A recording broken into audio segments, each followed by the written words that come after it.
Mike Carter placed his coffee cup down on the table and leaned back in his chair, his eyes fixed on the laptop screen.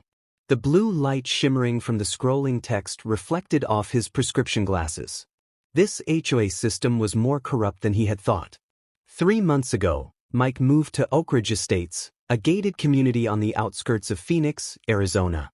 On paper, he was just a remote working technology engineer who enjoyed the quiet space.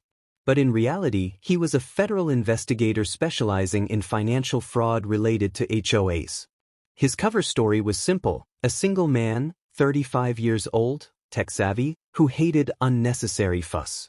When he first moved in, he kept a friendly demeanor with his neighbors but made sure to avoid drawing attention. He knew well how fraudulent HOAs operated, suffocating residents with nonsensical rules, punishing them with fines, and draining the community's finances. A few weeks ago, Mike decided to install a $1,000 solar panel system on his roof. Not only would it help lower his electricity bill, but it was also a test to see how the HOA would react. And just as he predicted, less than 2 days later, a warning letter was slipped into his mailbox. You have violated community standards by installing unauthorized equipment on your roof. Remove it immediately to avoid fines. Mike chuckled. The game had begun. 3 days later, as Mike was stepping out of his house for a run, a sharp voice rang out from behind him. "Good morning, Mr. Carter." Mike turned around. A woman in a black suit stood a few steps away. Her blonde hair was neatly tied back, and her sharp blue eyes gleamed like those of a hawk. She didn't smile, but her confidence radiated from every movement. Rebecca Dawson. He had researched her from the moment he moved in. The HOA president, once a lawyer, with a reputation for bending the law to profit. Under her leadership, the HOA was more like a private company squeezing every penny from the residents. "Good morning, Mrs. Dawson," Mike replied, feigning politeness. Rebecca stepped forward, holding a stack of documents. "We sent you a warning letter, but it seems you haven't responded." "Warning letter?" Mike tilted his head. "Oh, you mean about the solar panels?" "Yes." Rebecca's voice was as cold as steel. "You violated Section 17.4 of the HOA regulations. I'm here to demand that you remove them immediately." Mike crossed his arms, pretending to be confused. "What's the problem? I'm just harnessing clean energy. I thought the HOA supported the environment." Rebecca smirked. "You didn't ask for permission. And furthermore, it's affecting the community's aesthetic." Mike chuckled inwardly. Community aesthetic was the HOA's favorite phrase to control the residents. "So what if I don't take them down?" he asked. Rebecca stared at him, her gaze full of challenge. "Then the HOA will remove them for you. And send you the bill." Mike nodded slowly. She had just signed her own death sentence. The game really started here. Mike left the house at 7 a.m. As usual, he ran around the neighborhood, then drove to a local cafe to work remotely. He didn't have a fixed office. Everything he needed was in his encrypted laptop. But today, when he returned in the afternoon, he immediately felt that something was wrong. The back gate wasn't latched as tightly as he remembered. As he walked into the yard, the sight before him ignited a wave of anger. The entire solar panel system was gone. The wires had been neatly cut, the mounts were empty, and only a few scraps were scattered on the concrete floor. A piece of paper was taped to the door with bold text. "Violation has been handled according to HOA regulations. Removal fee, $5,000. Please pay within 7 days to avoid litigation." Mike gritted his teeth. They dared to trespass into his home. He slowly walked around the yard, documenting every trace with his phone. Based on the tire tracks, they had taken everything with a small truck. The HOA had no right to do this. At the very least, they needed a court order. Rebecca had just made a huge mistake. Instead of calling the police immediately, Mike chose a different approach. He knew that to bring Rebecca down, he needed stronger evidence than just a case of trespassing. That night, in the dark room, he opened his laptop and accessed the HOA's data system. As a federal investigator, he had tools that ordinary people didn't. After hours of scrolling through the HOA's financial reports, Mike noticed a disturbing pattern. Over the past 2 years, The HOA raised the monthly fees by 40%, but there were no significant improvements in the area. A large sum of money was consistently being transferred to a law firm named Dawson and Associates. Records showed that Rebecca had recently purchased a Porsche Cayenne and an upscale apartment in Scottsdale. She was siphoning HOA funds to enrich herself. Mike dug deeper and found a list of residents who had been threatened by the HOA. One man, Paul Henderson, had been forced to pay $15,000 for violating the fence regulations. An elderly couple had been fined $10,000 simply for placing a statue in their front yard. Rebecca wasn't just an abuser of power, she was a financial criminal. 2 days later, Mike attended a HOA meeting at the community center of the neighborhood. Rebecca sat at the head of the table, wearing a red suit, her confident smile plastered on her face. Surrounding her were other HOA members, most of them mere puppets following her orders.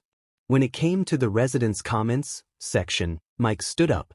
"My question is for Ms. Dawson," he said, his voice calm but firm. "I've reviewed the HOA's financial reports. I've noticed many non-transparent expenditures, including transactions to a law firm that you own. Could you explain that?" The room fell silent. Some residents looked at each other confusedly, a few began whispering. Rebecca remained composed. She looked at Mike, the corners of her mouth curling into a slight smirk. "Mr. Carter, I don't know where you got that information, but I can assure you that all the HOA's financial activities are legal. Then, can you publicly disclose all the invoices and transactions for the residents to see?" Mike pressed. Rebecca leaned back, her eyes cold as ice. "Are you defaming me?" Before Mike could respond, a middle-aged man sitting in the front row leaned toward him. "You'd better be careful," he whispered. "Rebecca has connections with some high-ranking officials. She's not easy to deal with." Mike just smiled. He knew he had just stirred the hornet's nest. But that was exactly what he wanted. The next morning, as Mike stepped out the door, he noticed a letter stuck to his front door. Asset seizure notice. Due to serious violations of the Homeowners Association, HOA, rules, Mr. Mike Carter is subject to asset seizure if the $5,000 fine is not paid within 5 days. Additionally, the use of the swimming pool, fitness center, and communal parking lot is immediately suspended. Mike stared at the letter, his anger boiling inside him. Rebecca had begun to strike back. But that wasn't all. As he stepped outside, his silver truck was gone. Mike looked around, scanning the neighborhood. A neighbor, Mrs. Jenkins, was standing on her front lawn, shaking her head. "They towed your car early this morning. Some guy from the HOA said you parked it wrong." The truth, Mike always parked in the designated spot and had never violated any rules. Rebecca was using the HOA as a personal weapon to pressure him. But the worst thing happened that night. Around 2 a.m., Mike woke up suddenly to a strange sound outside. He gripped the Glock 19 on his nightstand, cautiously descending the stairs. The back gate was slightly ajar. Someone had broken into his backyard. Mike scanned the area but saw no one. However, on the porch table, there was a white envelope. He opened it. Inside was only a handwritten note. "Know when to stop, Carter." The threat was clear. Rebecca was warning him, and it seemed she was not alone. 2 days later, Mike began to feel like he was being watched. Every time he left his house, he noticed a black SUV parked not far away. When he drove around the neighborhood, the SUV would follow him from a distance, not too conspicuously, but enough for him to notice. Mike had no doubt now, Rebecca had hired someone to tail him. One night, as he was about to enter his house, a shadowy figure slipped into his backyard. "Mr. Carter!" A voice quietly called out. Mike turned around. It was Ben Wallace, a member of the HOA. Ben was a long-time resident, and up until now, he had never seemed to support Rebecca. Ben walked closer, whispering, "I know you're investigating Rebecca. I've tried to expose her too, but no one dares to testify." Mike narrowed his eyes. "Why?" Ben looked around nervously. "Rebecca has connections with local officials. She's been behind many financial scams, but always gets away because she has people covering for her." "Do you have any proof?" Mike asked. Ben shook his head. "No. But if anyone finds it, it'll be you. Mike stared into the darkness, realizing that this fight wasn't just about the HOA anymore. Rebecca had become a much bigger fish. Mike decided to act that very night. He accessed the HOA's financial system, this time delving deeper into the internal records. With his investigative skills, Mike was able to track down hidden financial transactions that the average person wouldn't be able to see. And then he found what he needed: a series of emails between Rebecca and several high-ranking city officials. The contents were shocking. Rebecca had bribed an official in the zoning committee to approve an illegal construction project. She used HOA funds to sponsor the campaign of a local politician. A sum of hundreds of thousands of dollars had been embezzled and sent to an account outside the United States. Mike sat frozen in front of the screen. He not only had the evidence to accuse Rebecca, he had evidence that could send her to prison. Mike sat in his home office, staring at the stack of documents in front of him. The evidence was enough to bring Rebecca down. Without hesitation, he prepared a detailed report and sent it directly to the U.S. Department of Justice. Within minutes, he received a response. "We will review and send agents immediately." Mike also sent the documents to several investigative journalists. He knew that making the matter public would ensure Rebecca couldn't escape. 3 days later, an emergency HOA meeting was held. Rebecca sat at the head of the table with her usual confident smile. Mike walked in, slowly but decisively, and placed a stack of thick files on the table. He looked directly at Rebecca. "I'm a federal investigator, and I've gathered enough evidence to charge you." The room fell into complete silence. Everyone stared at each other in shock. Rebecca pressed her lips together, but within an instant, she regained her composure. "What nonsense are you talking about, Carter?" Rebecca smirked. "I don't know what you're trying to do, but I am a law-abiding citizen." Mike turned on the projector, displaying the emails he had collected. "Here's the proof you bribed city officials." The room gasped in disbelief. Rebecca lost her composure, but still tried to maintain control. "Can we talk privately, Carter?" Her voice lowered. Mike stepped outside with her. Rebecca looked around, then lowered her voice and whispered, "I'll pay you $200,000. Just delete all that data." Mike smirked. "You think I'm doing this for money?" Rebecca fumed, turning to leave, but it was already too late. The next morning, the FBI raided the HOA office. Rebecca was handcuffed, her face pale as she was led away in front of the residents' watching eyes. She faced 10 years in prison for financial fraud, abuse of power, and bribing officials. After the scandal, the HOA was dissolved. The city government stepped in, demanding compensation of tens of thousands of dollars for residents who had been unfairly fined. Mike got his solar system back, ***, and this time, no one could touch it again, ***. The neighborhood was no longer under the control of a tyrannical HOA, but instead, everyone managed it themselves based on fair principles. A week later, as Mike sat on his front porch, a neighbor approached, ***, Mrs. Jenkins, ***. She smiled. "You did what no one else dared to do. You helped us regain our freedom." Mike nodded, taking a sip of coffee, feeling a deep sense of satisfaction. Rebecca thought she was untouchable. But in the end, justice prevailed. A month after the arrest, Rebecca Dawson lost everything. She was banned from participating in any HOA for life, a severe penalty for someone who once ran an empire of power. The bribe money she received from illicit dealings was seized, and her personal assets, including luxury cars, a lavish mansion, and foreign bank accounts, were frozen. Rebecca was charged with financial fraud, abuse of power, and bribery. However, with her political connections, she only received a 10-year sentence, a penalty considered rather light compared to the extent of the crimes she committed. Nevertheless, Rebecca's life completely collapsed. She would never return to her former path, and those who once trusted her were proven to have been deceived. The accomplices in the HOA also didn't escape punishment. They were prosecuted for financial fraud, accepting bribes, and imposing unreasonable fees on residents. These members faced severe sentences and were required to compensate the harmed residents. Since Rebecca's arrest, the neighborhood had begun to revive. A group of residents, led by Mike, came together to form a new, transparent, and fair HOA. They eliminated all the unreasonable rules, replacing them with clear, easy-to-understand regulations that focused on the common good of all residents. In the first meeting of the new HOA, Mike gave a speech. "We have seen how a corrupt and tyrannical HOA can affect our lives. But now we can start over. Justice has been served, and we will not let this happen again." The residents applauded in agreement. With the new reforms in place, the neighborhood no longer lived in fear or oppression from the decisions of a dictatorial board. The processes for approving expenses and repairs became transparent, and all collected funds were made public to all residents. Mike Carter, after helping the residents regain power and justice, decided to leave his job as a federal investigator.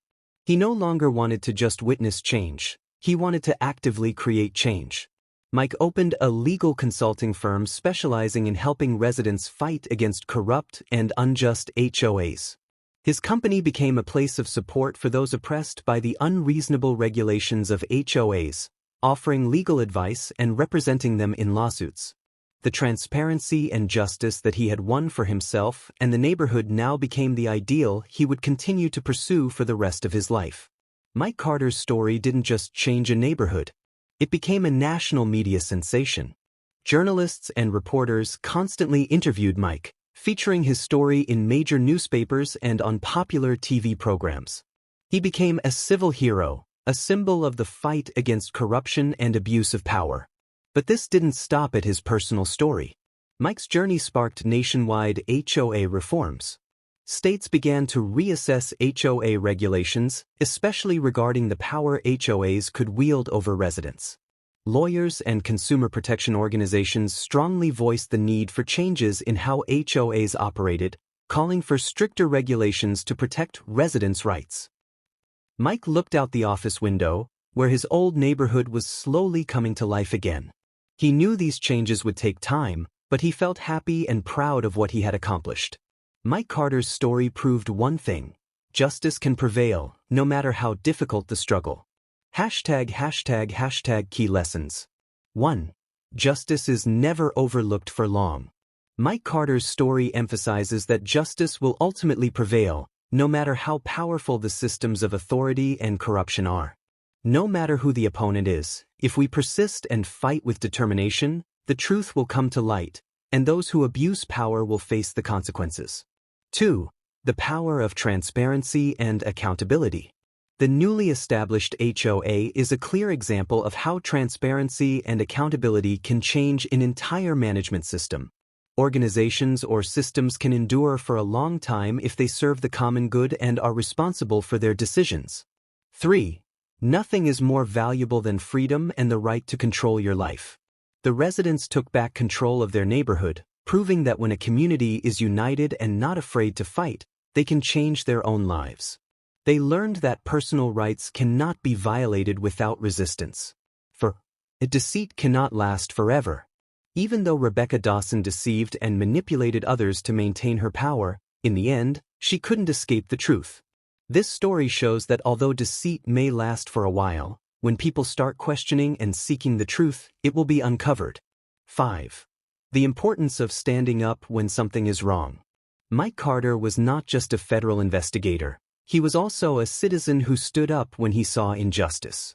He proved that an individual can make a huge difference if they act with courage and the right principles. 6. The ability to face challenges and take risks. When confronted with retaliation from the HOA and the risks involved, Mike did not back down. Instead, he took risks to defend what was right. This is a lesson in resilience and the spirit of never giving up, no matter how hard the situation may seem. 7. Reform and change take time, but they are always worth it. Mike's story is not just about a personal struggle. It's about the reforms that can take place in society when individuals decide to stand up and take action. Change may take time, but it will yield sustainable results and have a lasting impact. Mike Carter's story is not only about a personal battle with a corrupt HOA, but also a reminder that each person can make a difference. Always stand up for fairness and protect your rights.